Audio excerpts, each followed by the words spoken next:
kisha disa mollë që i kisha harruar në frigorifer, do më prisheshin edhe thash çfarë ti bëje, do t'i bëj një ëmbëlsirë me mollë, që të mos vendëm edhe mollët. Tani si e përgatit, dua 2 kokove, 2 vezë do me thënë, 50 gram sheqer do t'i hedh brenda, pastaj miell do 100 gram, si të shikoni i mat të gjitha, i peshoje, vaj i hodha pothuajse 20 gram vaje, edhe i trazova mirë që të bëhet ky brumi për mollë. 2 kokra mollë tani do t'i presë, unë nuk a heq cipën, nëse doni mund t'i pastroni nga cipën, mua më pëlqen me cip molla, do t'i presim në kështu në feta të holla dhe do t'i hedhim brenda tek kjo përzierja që përgatita me miellin edhe me sheqerin.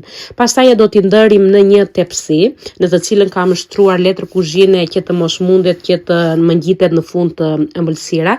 Nga lart do t'i hedh pak kanellë, edhe do t'i hedh edhe një çik akoma sheqer, do me thënë u thash të fillim 50 gram sheqer, 25-50 gram mund të jetë e gjitha, edhe nga këto bajamet që janë cipa bajame që janë të prera në thelbi, si thon, ja shikoni se si janë bajamet, do t'i vendosim në furrë, të cilën furrë e kemi ngrohur në fillim në 180 gradë.